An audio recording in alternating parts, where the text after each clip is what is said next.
Hey everybody, it's Cowboy Mike with the Cowboy Mike Poker C-Log. And we're going to call this one C-Log of the Institute or the Academy.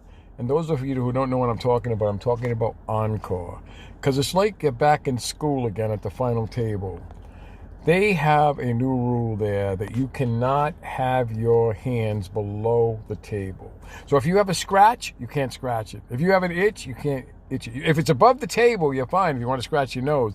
But if it's below the table, you have to ask permission to scratch whatever you need to scratch. Anyway, that's a fun thing if you think about it. Imagine that, make it a rule where you have to have your hands above the table because they don't want you playing with any electronic devices at the table. So now they tell you your hands have to be above the table. Is that ludicrous or what? What about people with disabilities? What about people who, have a medical condition where they can't keep their hands? We have to bring a doctor's note into Encore? The Institute, the Academy, it's like being back in school again. Are you kidding me, Encore? Are you absolutely effing kidding about this stupid rule you have? It's just like taking photographs. Instead of warning someone, you disqualify them or throw them out for the day because they took a picture? This is not Gestapo poker, is it? This is poker where poker players pay an entry fee to play a tournament.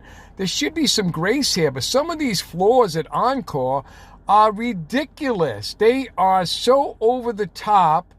I'm not mentioning any names. You know who they are, and there's been complaints about these people. They make these ludicrous rules and these things about your card protectors. You can only have one on the table. It can't be oversized, and now you can't put your hands below the table. So what happens if I have to scratch an area that, is under the table? What do? Do I call the floor and say, "Can you scratch me, please?" It's ridiculous. It's hilarious. It's funny. I've heard this from several people, so I don't know if it's true or not. Encore, if you want to weigh in on this, feel free, because we want you to weigh in on this, Encore. All right, what else is going on? All right, well, Foxwoods has got a tournament, June 8th, 9th, 10th, 11th, and 12th. 5-day ones, 100,000 starting stack. It's called the High Flyer. It's a best stack forward. It's a $400 buy-in, 100,000 starting stack. If you take the add-on, of course, it's $10. It's $390 plus 10 for the 25,000 extra chips, which is a good thing, right? It's 5-day ones. Day 2 is on the Friday, the 13th. So if you're superstitious, you may not want to play on Friday the 13th, but that's okay. I'm picking a day. I don't know which day I'm going to play yet. I'm probably going to play Wednesday or Thursday or both days if I have to, because it is a best stack forward. So, be there or be square, I guess. So the other thing is that, talk about Bally's. The promotion should be starting very soon, probably within the next 2 weeks, I would say. The bad beat and the high hand. The 1-2 game at Bally's, from what I understand from seasoned players, is going to be unbeatable.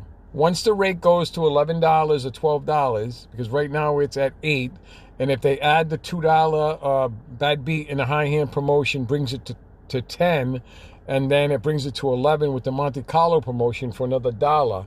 So that's $11 taken out of every rake at Bally's. I know you're still going to get players there, and I know they're going to play, but I'm switching over to 2-5, just so you know, because the rake at Bally's, and there'll be more on this from John the Plumber. He has consented to do an interview with us as soon as the promotions start. This is probably going to be a 5 or 6 part interview with John the Plumber. So if you don't know John, he is a funny guy. He is a great guy. Has a heart and soul. A good guy. Really has cares about people, even though he probably get mad that I said that, but he's not an asshole or anything like that. So everybody loves John.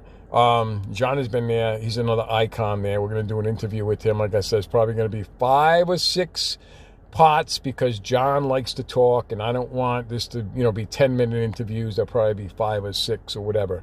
So Mohegan has a tournament coming up at the end of June. Turning Stone has something on the 18th. Borgata has a $300 tournament on the 17th, 18th, and 19th, I believe it is. Check it out on Borgata Polka. It is it's a 400, correct me, 350. Now, there might be another $50 for something else there, but it looks like it's a $350 tournament. And it is also a 200K guarantee there. It has 6 flights, 6-day ones, over the course of 3 days, I believe. And then the final, the 4th day is the day 2. So we're contemplating that one too. And if you want to go down to Harrah's, you can check with them. But Harrah's in Atlantic City has a deal where if you play 4 hours in their poker room from Sunday to Thursday, I don't know what the specific hours are, but I think it's all day. If you play 4 hours there on Sunday through Thursday, they comp you a free room. Of course, you have to pay the resort fee, maybe $37 or whatever it is. But if you play 4 hours in the cash room over there, they have 1-3 mostly and 2-5. They'll probably have 3 tables, 4 tables tops going at the same time. But it's a good value if you want to get a free room down there and you want to go to this event and play this event as well. It's just an option, okay? So anyway, Cowboy Mike with the Cowboy Mike Poker C-Log, and this is labeled the Institute or the Academy, or maybe we should say back to school.